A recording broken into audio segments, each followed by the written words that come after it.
So next up, we have Dolly Goldenberg. She's a fifth year in linguistics, and her presentation title is Hearing Without Skin, Multisensory Integration in Speech Perception.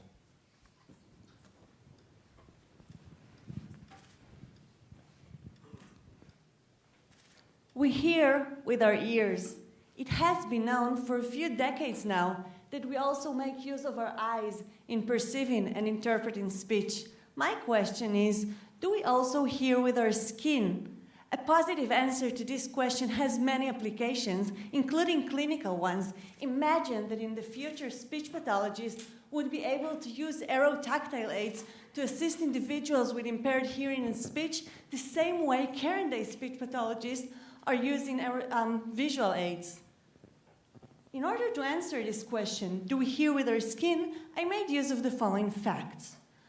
Speakers of American English produce the sound pa with a puff of air.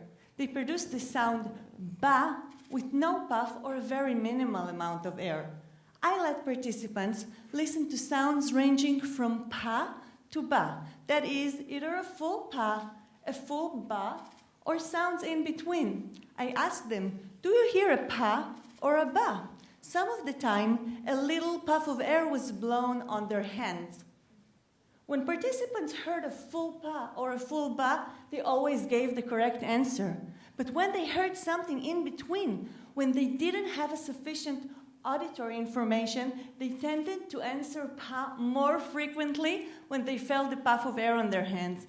That is, the puff of air shifted their perception towards the sound that they normally produce with a puff of air. When they were listening to sounds ranging from head to head, to words that have the same amount of air associated with them, they were not affected by the puff of air on their hands.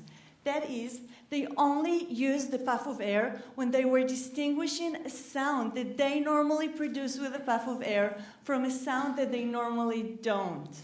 These innovative results are important for understanding the way in which we produce and organize speech in our brains. Studying the effects of air puffs on listeners in the context I described and other contexts and languages are important not just for a better understanding of speech and speech perception, they can also change lives. Adding an aerotactile component to hearing aids can improve their performance and thus improve the lives of the hearing impaired. Adding an aerotactile component to headphones can assist individuals who operate in a noisy work environment, such as pilots or mechanical engineers. Thank you.